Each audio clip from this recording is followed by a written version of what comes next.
Buenas noches, bienvenidos a todos a la Económica. Hoy, aunque esté aquí únicamente estoy en funciones de dar la bienvenida, porque en este acto la Económica no organiza nada. Cae todo en manos del Centro UNESCO de Extremadura, que es el que presenta estos diálogos sostenibles. Yo creo que además de gran interés, porque es un debate intergeneracional entre la experiencia de los mayores y el ímpetu de la juventud. Ellos nos lo van a demostrar mediante sus intervenciones. Pero principalmente, además de darle la bienvenida a ustedes y a los ponentes, hoy queríamos desde la Económica hacer un cariñoso homenaje o agradecimiento mejor al coordinador de esta mesa de debate, a don Esteban Cortijo Parralejo.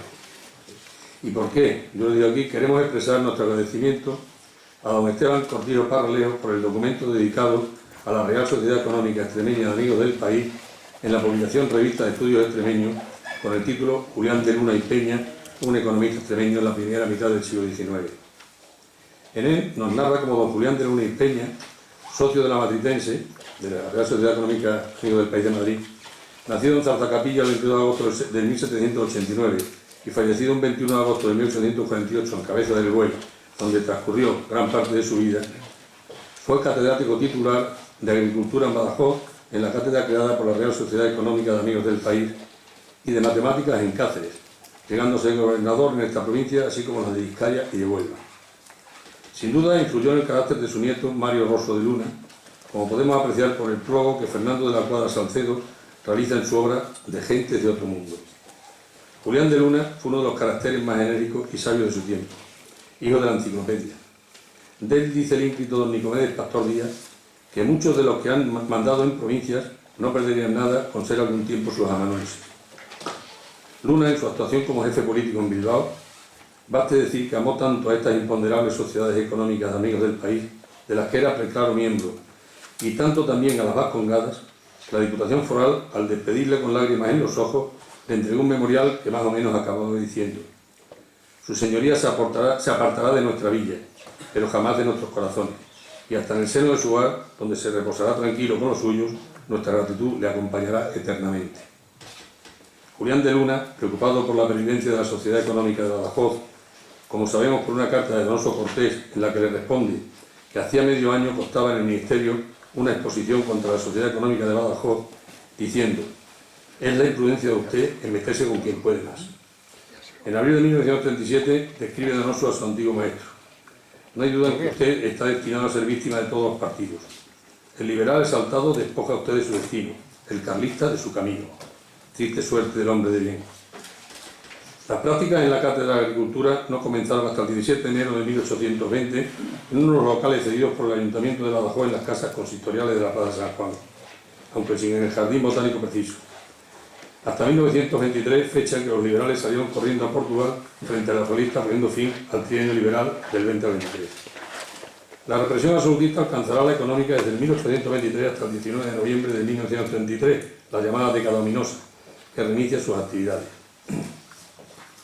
Y con estas palabras reitero nuestro agradecimiento a la revista de Estudios Extremeños y a don Esteban Cortijo por tan magníficas referencias y a los integrantes de la mesa por estar hoy con nosotros, a los cuales les damos las gracias, damos la bienvenida y les deseamos que sea todo un éxito como así lo esperamos. Y con esto le doy la palabra a don José Luis Renal.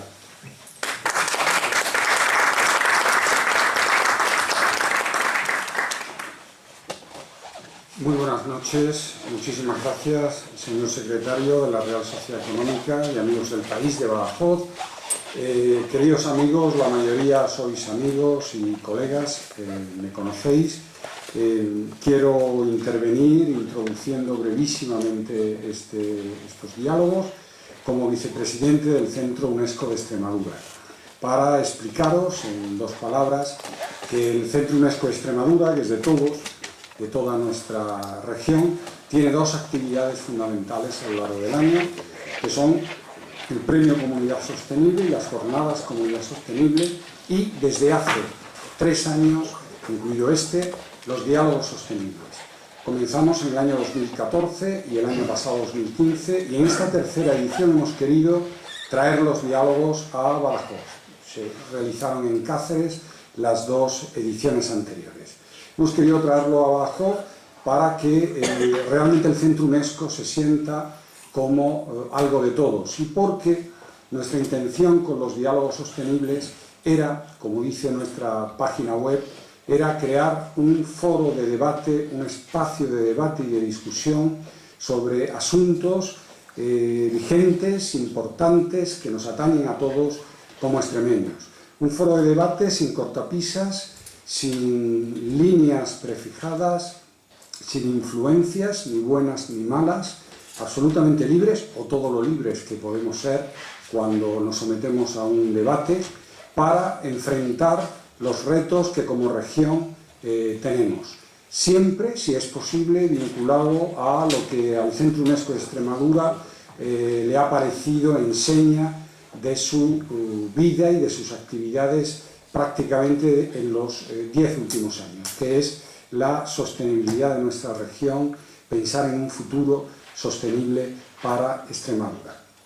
Ese foro de debate, el año pasado ya le dimos un sesgo, un cariz que nos pareció muy interesante, que era confrontar la opinión de los seniors, cuya opinión es fundamental y vital, porque la experiencia y las responsabilidades tenidas son una luz de la que no nos podemos permitir el lujo de prescindir, y confrontar a esa opinión de los seniors la opinión de los jóvenes, que son el futuro, que opinen sin, como decía antes, condiciones de ningún tipo sobre lo que más nos importa a todos, que es Extremadura.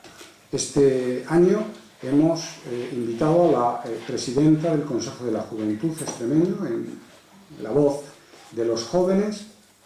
Yo le diría, como profesor de literatura, que disfrute de esa voz, porque el tiempo vuela. Y Juan Serna, conocido de todos vosotros como la voz de la experiencia, la voz de los seniors. Y moderará, de hecho aprovecho para mandar un saludo, él nos lo ha mandado a nosotros, a José Julián Barriga, que como sabéis ha sido digamos, el maestro de ceremonias en las 2 ediciones anteriores de los diálogos. En esta ocasión es uno de los miembros de la Junta Directiva que me acompañan aquí, igual que Tete Alejandre, Esperanza Díaz. Esteban Cortijo será el moderador de estos diálogos. Él explicará ahora el formato de los diálogos, y ojalá sean diálogos que estén en la mesa, pero que bajen de la mesa y se rompa esa frontera que siempre se crea cuando hay una mesa formalmente constituida, y que todos vosotros, amigos, y ya que estáis aquí en una tarde con tanta oferta y además con fútbol, que vosotros que estáis aquí demostráis que esto os interesa, pues que ese diálogo baje ahí al patio de butacas y que luego podamos tener un saludable confrontar de opiniones. Os reitero desde el Centro UNESCO de Extremadura las gracias por haber asistido, por el apoyo explícito que demostráis a esta actividad, y que nos da ganas, como hablaba antes con Paco Olivares, con mi querido compañero Paco Olivares, nos da fuerzas para seguir, porque estas empresas, ¿qué le voy a decir a la Real Sociedad Económica? Estas empresas las movemos las personas, gratis et amore, y hay que de vez en cuando tener satisfacciones para seguir andando en el camino. Saludable diálogo, feliz diálogo, y le dejo a Esteban la palabra. Gracias.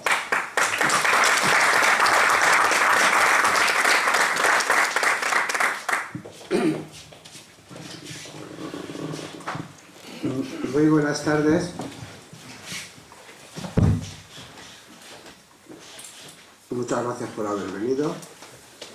Una imagen vale más que muchas palabras, y la imagen está aquí muy clara, pero no puedo dar la palabra inmediatamente a Elena o a Juan sin agradecer las palabras del secretario de la Económica, que me han sorprendido y me han alegrado, pues, desde luego, y que bueno, tenemos algunas cosas que hacer con este tema de don Julián de Luna y Peña.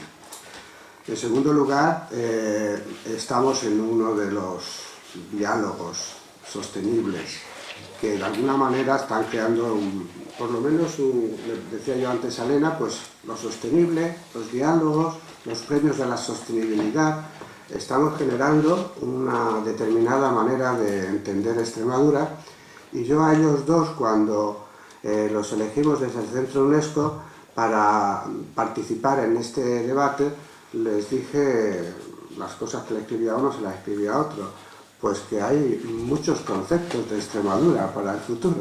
O sea, que si vamos a ser una residencia de la tercera edad de Europa, si vamos a ser un jardín, vamos a ser un almacén, ¿qué es lo que vamos a ser? Vamos a ser el patrimonio, el turismo, la belleza. ¿Hay alguna posibilidad de la educación?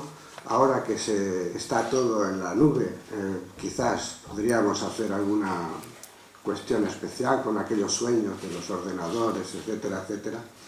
En ese sentido, yo creo que ver, como les he comentado a ellos dos, esta doble perspectiva de la vida vista como si fuera un coche en el cual pues Elena representa quien mira para adelante, y no como el caso de Juan, como cluseño, somos socios también del Clusenio, como otros amigos que estáis por aquí, pues hay algo que puede completarse, quizás, o simplemente cuando se ve la vida desde el espejo retrovisor no tiene nada que ver con ver la vida directamente con el parabrisas para adelante. Esta imagen se refleja incluso en sus propias biografías. Se lo he comentado a ellos y digo, pues que claro, Elena, como le he dicho, como me ha dicho ella a mí, pues en tanto que presidenta del Consejo de la Juventud, pues tiene una experiencia asociativa en los Scouts, estudia deporte, en la Facultad de Ciencias del Deporte, y está llevando a cabo una labor ahora de dirección y de mucho trabajo en el consejo que ella preside. O sea, miras hacia el pasado y pues todavía está empezando, está como si fuera casi recién nacida. Y aquí a nuestro amigo Juan, pues claro, desde el primer gobierno de la Junta de Extremadura,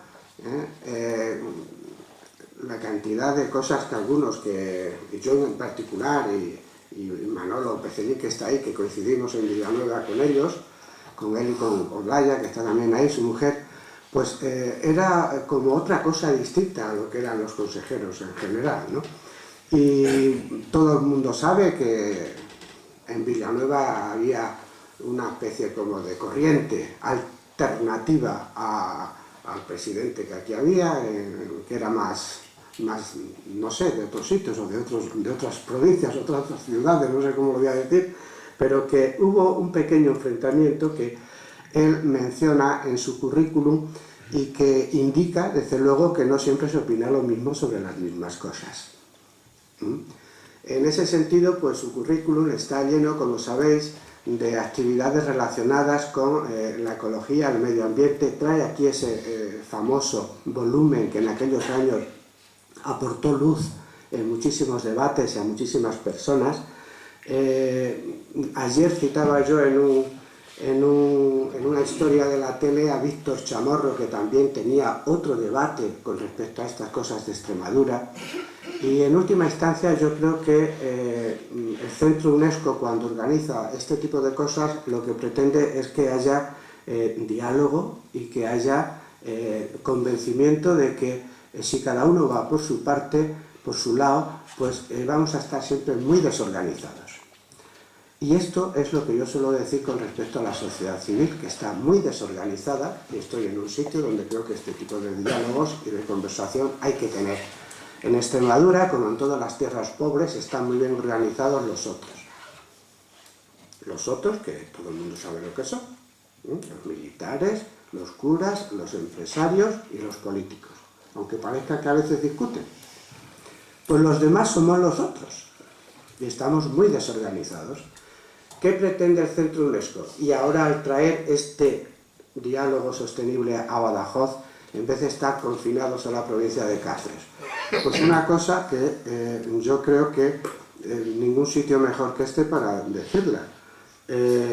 Cuando empezó en el 2003 el Centro UNESCO, empezó en Cáceres porque había allí unas jornadas, y yo creo que habéis oído en algunas ocasiones cómo las actividades que hemos desarrollado, pues el vicepresidente, nuestro amigo José Luis Bernal, pues dice, bueno, tenemos que ver qué hacemos.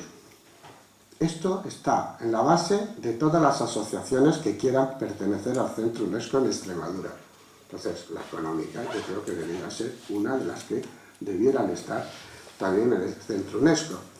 Ya nos veremos de qué manera conseguimos que vaya mucha gente a esa reunión que hay que convocar ya pues, el año que viene, como tenemos hablado, y que de verdad haya ese apoyo institucional de instituciones no solo públicas sino también privadas y de personas particulares que quieran formar parte del Club UNESCO. Teóricamente todo eso es posible, lo que hace falta es que la sociedad civil se mueva y de verdad quiera hacer cosas y quiera funcionar. Desde ese punto de vista, entonces, yo creo que, aunque es humildemente y con las posibilidades que tenemos, en el Centro UNESCO, pues estos diálogos y los premios que se van extendiendo, como decía antes José Luis, por la geografía y por el mapa de la región, sería muy bueno que todo el mundo pudiera sentirse vinculado con esta organización que es regional desde que nació también y de alguna manera pues los que vayamos participando pues que encontremos un espacio de diálogo como es en el que nos encontramos ahora. ¿Cómo se hace este diálogo? Pues muy sencillo, cada uno de ellos tiene 10-15 minutos para exponer su idea de Extremadura y en la misma organización, como nos estáis viendo, y en la misma forma y la misma estructura que estamos, pues ya se ve que algún punto de conflicto, algún tipo de variedad o de contradicción o de polémica podrá haber, y en cualquier momento mi papel como moderador es dar la palabra al público y a que ellos también, por supuesto, se puedan decir uno al otro lo que estimen oportuno. Así que, sin más preámbulos, y teniendo en cuenta que todos tenemos que irnos a algún sitio, pues no sé a qué sitio habrá que irse ya con estos años que tenemos, pero bueno. Le damos la palabra.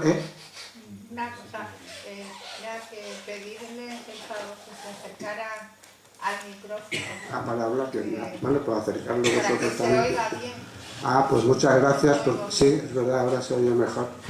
Gracias. Bien, pues vamos a pensar Extremadura, que es un objetivo importante, y le damos la palabra para que se vaya tranquilizando a Elena, y luego ya Juan recoge y nos dice su ponencia y su idea. Te lo pones aquí como nos ha dicho muy amablemente. Eso es ahí en la mitad. Dale al rojo. Ya está. ¿Está? Sí, está. Vale. Bueno, pues buenas noches. Muchísimas gracias por la invitación, por la presentación. La idea de hacer este tipo de diálogos y de contar con la parte senior, como habéis comentado algunos de vosotros, y con la parte quizás más joven de la población, me parece una magnífica idea, y permitirme que empiece con una pequeña experiencia de esas poquitas que tengo, pero que van sumando. Y es precisamente en uno de los eventos del... No te acerques al micro si no retumba. O sea, se te escucha bien. Vale.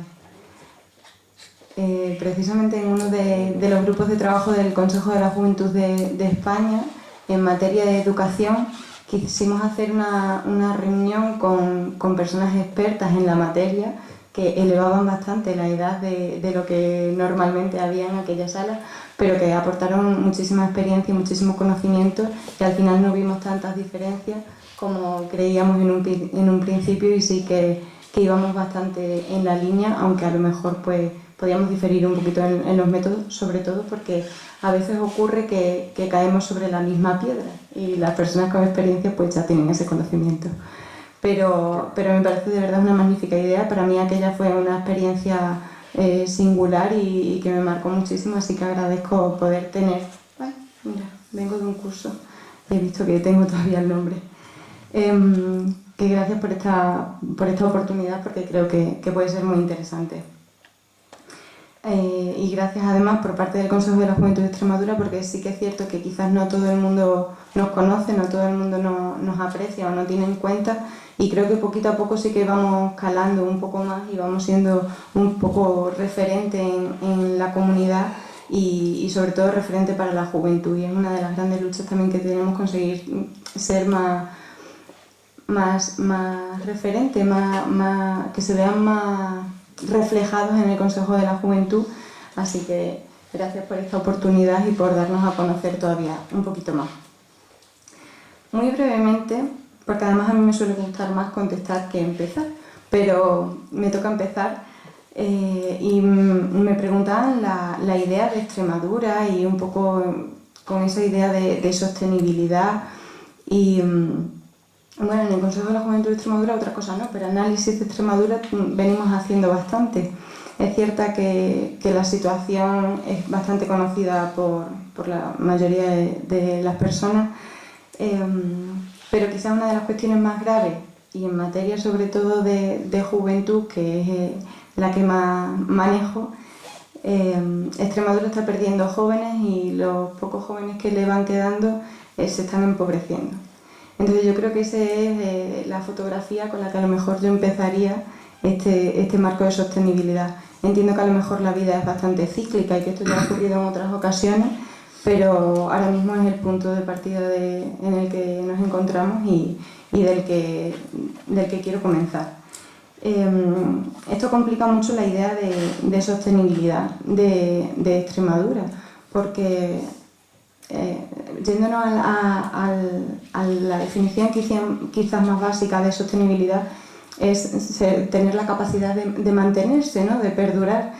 Y si perdemos a la población joven extremeña, va a ser muy difícil que Extremadura en unos años pudiese mantenerse, porque la pirámide poblacional, aparte de que ya está muy invertida, se quedaría bastante pobre en ese pico que representaría la juventud y las personas que van naciendo, y quedaría una población bastante envejecida. Eso haría que Extremadura fuese poco sostenible. Sería bastante complicado mantenerla tal y como conocemos la sociedad hoy en día. Habría o que inventar una nueva sociedad, una nueva gestión de comunidad, o intentar, que creo que lo más sostenible, no perder esa población joven. Y ahí quizás sea una de las tareas más fundamentales que tenemos todos los extremeños ahora mismo por nuestra comunidad. Extremadura está perdiendo, y además no solo está perdiendo al extranjero, y no solo está perdiendo para ganar experiencia, y no solo está perdiendo para aprender inglés, sino que Extremadura no está aportando ofertas laborales estables a las personas que se encuentran en situación de obtener su primer empleo.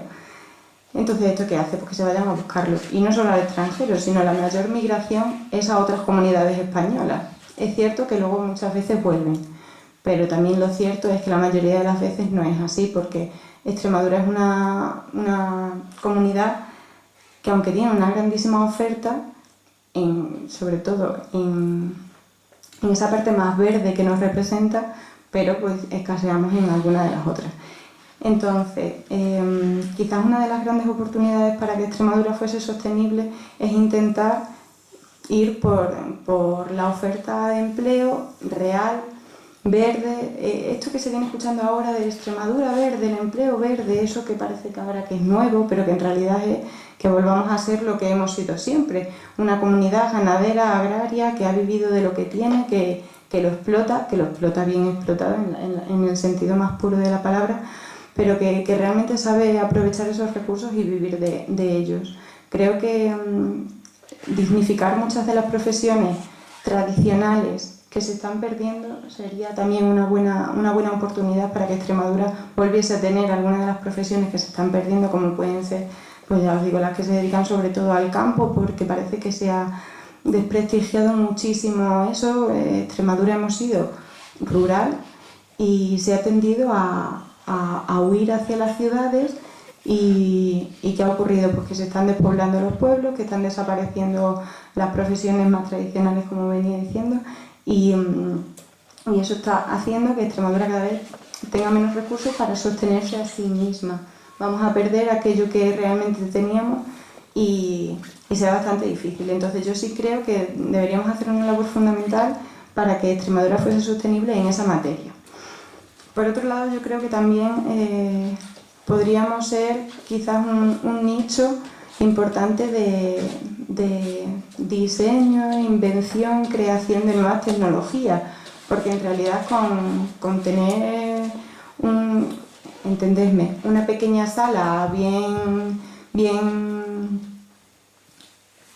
con buenos materiales y bien preparada, bastaría para que muchas personas pudiesen tener aquí un nicho de investigación o pudiésemos ser a lo mejor referentes, y eso no requiere a lo mejor de una gran inversión a nivel estatal o a nivel de otras comunidades, basta con apostar en esa dirección. Creo que es un recurso que puede ser sencillito para Extremadura y además aprovecharía, esta puede ser una idea muy utópica, pero aprovecharía para llevar esos nichos de tecnología o esos nichos de empresas que no necesitan a lo mejor ese contacto directo con el público, de llevarla precisamente a las zonas rurales.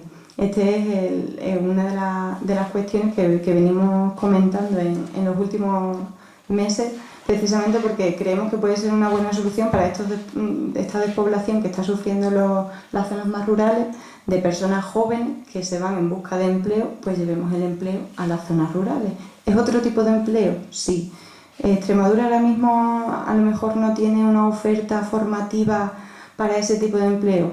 Bueno, puede ser, vamos a adaptar nuestra oferta formativa para que realmente seamos un foco de personas investigadoras y que puedan quedarse en Extremadura sin ningún perjuicio, sin salir perdiendo, ¿no?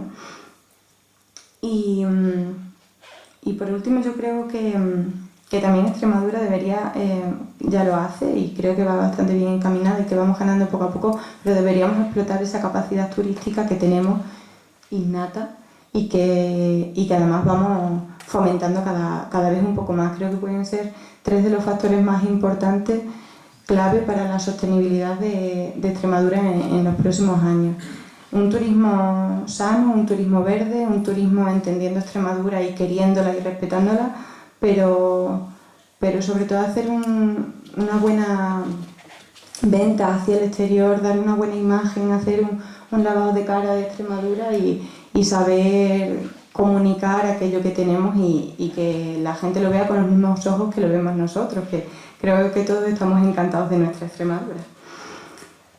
En cuanto al turismo, a las tecnologías o al empleo en general joven, existe una peculiaridad en Extremadura y yo creo que quizás en la generación joven, y con esto termino, y es que yo creo que sí que al haber nacido esta generación, ya que venimos, que parece que en vez del pan traemos el móvil debajo del brazo, pues de alguna manera tenemos una serie de habilidades o de concepciones ya como muy interiorizadas, y en concreto en el emprendimiento sostenible y en la empresa sostenible sí que es cierto que se viene viendo un cambio de mentalidad en este tipo de empresas que prefieren hacer pues una apuesta por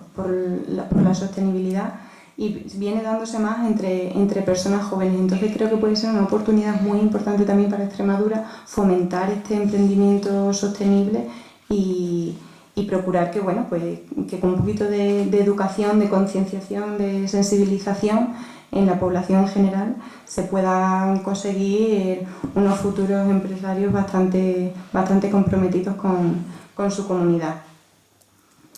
Y en cuanto a lo mejor y con esto termino, que creo que pensaba que iba a hablar menos de lo que he hablado, en cuanto a lo que es la sostenibilidad en general, yo creo que es adquirir un compromiso social, ya sea con comunidad autónoma o con tu comunidad social, las personas que conviven contigo. Y de alguna manera Extremadura, yo creo que sí que a pesar de las dificultades que tiene Extremadura por su peculiaridad geográfica, tenemos muchísimas zonas rurales muy dispersas entre sí, mal comunicadas, que esto hace que sea bastante complicado a lo mejor tejer redes a nivel autonómico.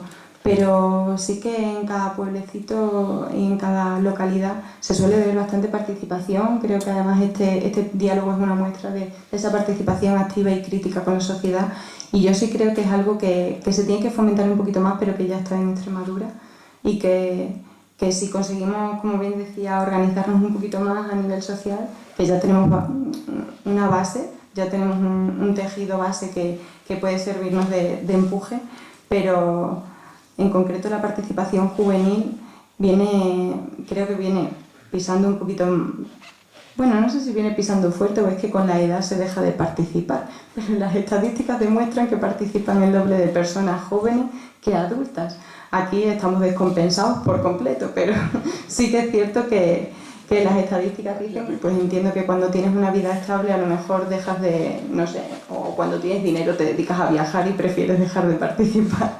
No sé cuál es la razón, pero sí que es cierto que quizás si la juventud participa más, pues pueda ser también una oportunidad para la comunidad y para esa colaboración. Y con esto yo ya dejo el diálogo. Muy bien.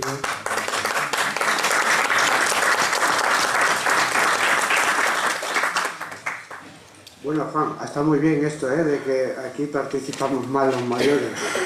Yo no sé exactamente en qué sitios participan más los jóvenes, la verdad, eso lo tienes que aclarar. En Extremadura. Aquí además hay incluso casi más hombres que mujeres, que normalmente hay más mujeres que hombres. Bueno, todo esto nos lo va a aclarar Juan, que no solamente tiene sus publicaciones, sino que de vez en cuando nos suelta artículos y nos da la actualidad de esto que tanto le obsesiona a él desde pequeño. Venga, Juan.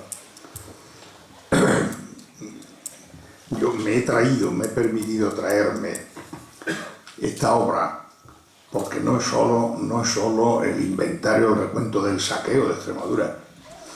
Esa obra es un clásico en este país de las primeras reflexiones profundas sobre el tema que nos ocupa hoy. Si los que la tengáis, que lo tendréis mucho, hay un personaje aquí que yo creo que está reconocido internacionalmente y que tendrá una de las mejores bibliotecas de este país, que es José Manuel Naredo, que es el autor del discurso ambiental de esa obra. Yo quería dar unas pinceladas rápidas de lo pasado para que nos dé tiempo también a hablar un poco de las perspectivas de futuro, ¿no?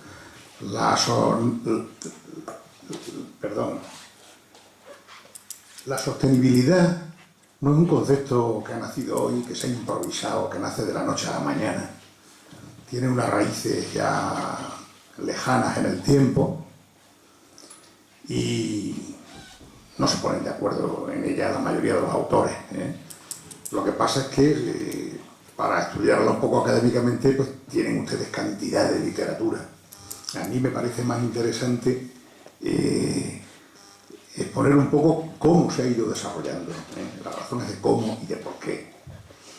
Y entonces me retrotraigo a la Extremadura en la que empezamos nuestras inquietudes de jóvenes, en las primeras batallas sindicales, agrarias, cuando el tomate se pagaba 1 peseta kilo, cuando llegaron las experiencias municipales y nos encontramos en una sociedad en la que asumimos los poderes municipales, regionales y tal, personas con mucha más voluntad, entusiasmo y ganas de traer un país democrático que en preparación y conocimiento un poquito profundo de las cosas, como era lógico, ¿no?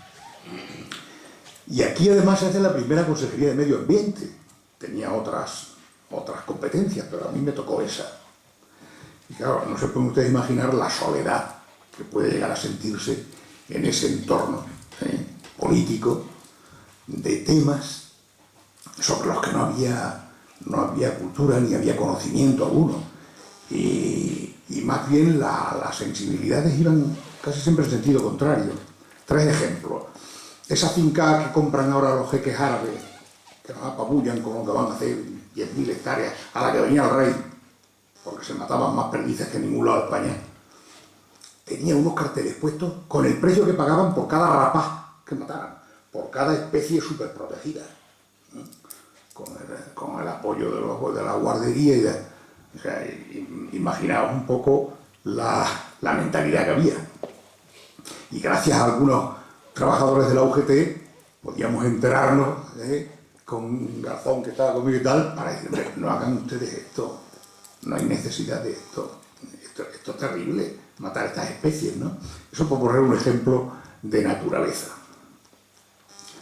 Si les hablara del urbanismo, que es una de mis grandes frustraciones, como casi todo lo que uno ha hecho, pero vamos, esa especialmente, pues, ¿qué preocupaba a los alcaldes de los pueblos? ¿El planeamiento urbanístico? ¿Eso qué es? Eso del planeamiento. Hacerte unas normas para que luego tú no puedas hacer lo que te da la gana y entenderte con este y con el otro. Planeamiento, no querían planeamiento. Yo digo aquí que me voy a hacer la nave para el tabaco y acabo haciéndome esa era la conciencia generalizada. En la vida de un pueblo, pues una calle a lo mejor relativamente estrecha, pues la gente quería hacerse 8 alturas o 10 si podía. Me acuerdo de un militante comunista, el hombre, que no era mala gente, y en su pelea se encabronó con lo suyo. Ahora van a venir los nuestros a no dejarnos hacer aquí 8 plantas. Hombre, esta calle, esto trae consigo unas infraestructuras, esto quitaría el sol a la calle. Imaginaos lo que era esto en aquellos tiempos, ¿no? Luego también hay otros ejemplos de cómo ha evolucionado la tecnología y la situación. Voy a poner, por ejemplo, un tema que yo he defendido públicamente y que hoy ya sería controvertido. La construcción de la presa de la Serena. Una obra que viene desde tiempos de la República, que estaba en la planificación de los regeneracionistas y que, bueno, la estudiamos, era una obra interesantísima, porque el Guadiana era un río que producía desbordamientos continuos. El Zújar, su afluente principal, con un 22% de la regulación, desbordaba y llevaba a la Serena por lo que fuera, de vez en cuando. Entonces, esa obra se podía hacer en una cerrada relativamente pequeña, idónea, en la que no había mucho coste. Era una obra de regulación del río importante, era una obra de abastecimiento para 50 y tantos pueblos. Se daban todas las características que en aquellos tiempos podían recomendar. Que inundaba, hasta las zonas que inundaba eran de los suelos más pobres que podíamos imaginarnos, aquellas pizarras de la Serena. Y bueno, pues después de la batalla política, porque la administración central no quería gastarse 13.000 millones de pesetas de Extremadura, que era eso, era como el AVE hoy, ¿no? Pues esa obra se realiza, y al cabo de 20 años, hoy, te encuentras con que el riego a manta cedió el paso al riego por aspersión. El riego por aspersión cede el paso al riego por goteo. Y ahora nos damos cuenta con que somos un territorio con más agua en toda España, con una superregulación de los ríos. Y el otro día planteaba un compañero del Senio un artículo que en esta tierra nadie entra en nada. Esto es un desierto, no tengo ni siquiera esperanza de que nadie entre y lo considere. Planteando pues, que podíamos vender ese agua. Planteando que podríamos, ya que esas necesidades de agua que podíamos haber considerado en otro tiempo, hoy están resueltas, y hay otras zonas que no las tienen resueltas. Pero quiero decir con esto cómo ha evolucionado la tecnología y cómo han evolucionado las cosas en general, ¿no? Entonces, bueno, sin ponernos estupendos, nosotros éramos vistos, la gente que teníamos un planteamiento de defensa de la ecología, pues como gente con ocurrencia, gente en fin, que esto es lo que quieren, no les preocupa el paro, y entonces en Extremadura era esa tierra que decía Naredo aquí, en la que se fijaban o a la que venían para instalarnos lo que no querían en otros lugares. Fueran industrias celulósicas, fueran industrias nucleares, fuera una minería del uranio a cielo abierto, fueran otros engendros más recientes, que además dividían a la sociedad y nos creaban unos problemas terribles, ¿no? Porque el que las propone se aliaba con la administración, pedía el apoyo de la administración para sacarlas adelante, ¿no? Y ya tenías comunidades enfrentadas, pueblos enfrentados, ¿eh? Y luego, pues lo mismo ha sucedido con los grandes temas que hoy y ayer son noticias sin que lo sean. Los medios lo silencian absolutamente y no nos cuentan la verdad de lo que pasa. Es el caso de la energía nuclear. El que era ministro en Japón, cuando Fukushima, hay que ver las declaraciones que hizo a los pocos años, se sentía avergonzado, pidió perdón públicamente, y hoy tenemos de nuevo ayer, otro tsunami de un 7,3 según dice la prensa, y dicen que no, que habían previsto una alarma mayor, pero que de momento no lo sabemos. Son tales los intereses que hay, no allí ya, en el mundo, que nos silencian o nos ocultan la información, ¿no? Todos estos temas han sido temas de dividir a esta tierra, de crearnos serios problemas y comunidades enfrentadas, ¿no? Han ido evolucionando en el tiempo y hoy hasta Merkel en Alemania coge a un grupo de 70 sabios científicos que tiene, les pide un dictamen y le dicen que abandone la energía nuclear. Y coge la Merkel en su parlamento, con todos los parlamentarios allí, toma la decisión de abandonar la energía nuclear en Alemania. Ya, cómo evolucionan los temas en apenas transcurren unas décadas. Entonces, ha sido un tema muy difícil el de la sostenibilidad, y bueno, la comunidad no está de acuerdo, es un concepto tan amplio, afecta a toda la actividad de la sociedad, que es muy difícil ponerse de acuerdo sobre él, ¿no? Pero que sobre todo ha traído aparejado pues mucha represión a las gentes que han defendido estos planteamientos, ¿no? Y en Extremadura hoy yo empiezo, este es un discurso grave, es un inventario de penalidades de esta tierra, ¿no? Han pasado 40 años casi, nos gustaría dar otro discurso, y yo empiezo a ver que en esta tierra también tenemos no ya vestigios, sino realidades, gente, obras realizadas que están a la vanguardia a nivel internacional. O sea que Extremadura podría cambiar, sin entrar en esa desgracia que parece que tenemos de una administración hipertrofiada, burocrática, paternalista, que ha acostumbrado a la gente a estar siempre mirando hacia el gobierno. Todo el mundo quería que el hijo fuera funcionario y que hiciera una oposición y se colocara donde fuera, ¿no? Y todo el mundo acostumbrado a la asistencia, que es lo peor que le puede pasar a una tierra, vivir asistida. Pues yo empiezo a ver que tenemos gente muy interesante. En los últimos años, mis relaciones, mi descubrimiento de una serie de personas que están por el mundo mundial, que están haciendo productos de excelencia, que han estudiado y se han puesto a la vanguardia en fruta, por ejemplo. Tenemos unas cuantas experiencias interesantísimas.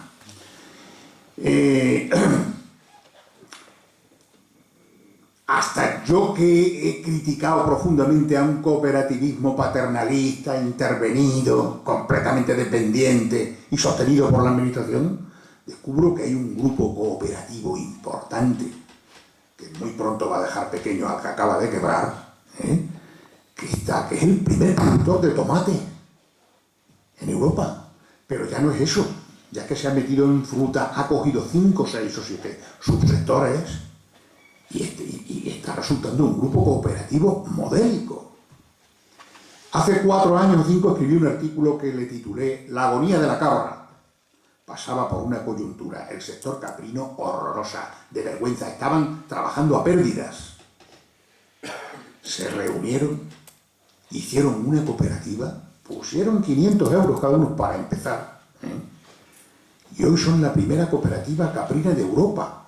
Están terminando unas instalaciones con la mejor tecnología y primero le van a quitar el carácter perecedero a la leche, porque ya con una planta de ese tipo la leche puede tenerla un mes, y están exportando a China, exportando a otros países y planteándose también el tema del mercado interior.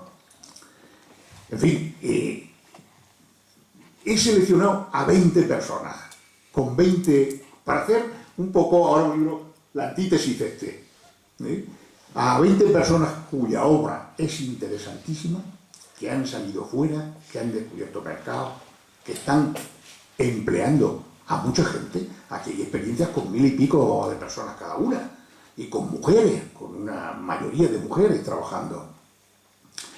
Hay experiencias medianas y hay experiencias pequeñas. Hay experiencias pequeñas que señalan límites que no sabemos dónde pueden llegar. Tenemos en la Sierra de Gata a una familia y a un joven que no ha pisado una escuela haciendo el mejor aceite del mundo. O sea, con premios otorgados por las mejores entidades del mundo en aceites. Entonces, digo esto para que no demos siempre la imagen pesimista de esta tierra, ¿no? En esta tierra hay gente de vanguardia, hay gente interesante, que lo único que teme de las administraciones es la burocracia.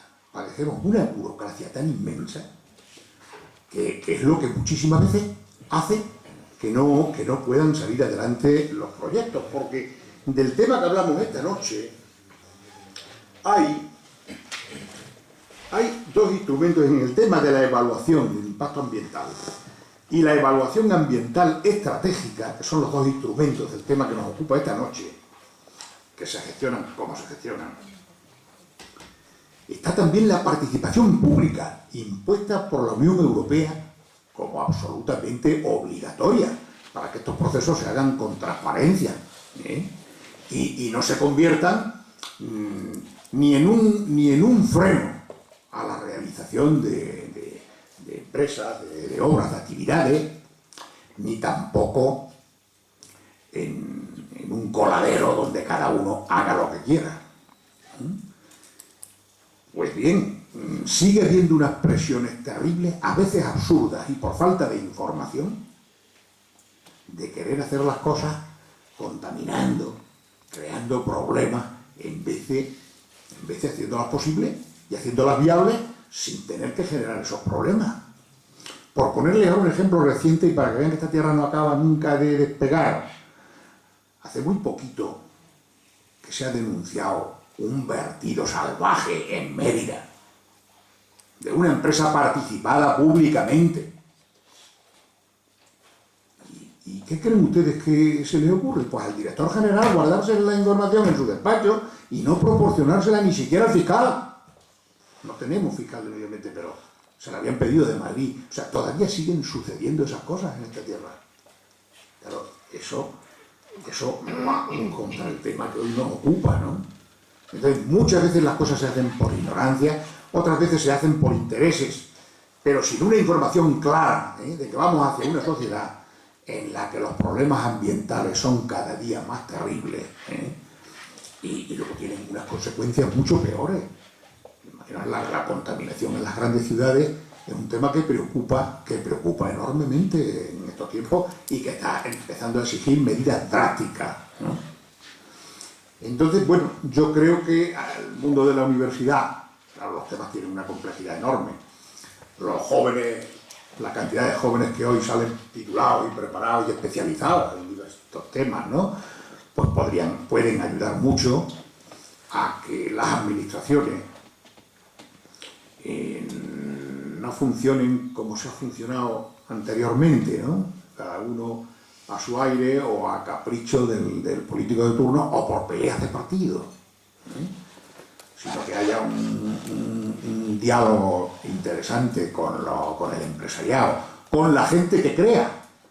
O sea, esa gente que he dicho, que yo me ocupo de 20, pero que hay bastantes más en Extremadura, es la gente que va a generar empleo, que va a traer riqueza y que nos va a sacar al exterior y que nos va a comunicar con el mundo. Ese sería un poco la reflexión que hoy cabría que hacer. El tema es tan complejo y tan largo que yo me he perdido un poco, porque yo creo que he consumido en exceso el tiempo que me han dado. Quizás sea mucho mejor que contestemos a preguntas vuestras. Muy bien.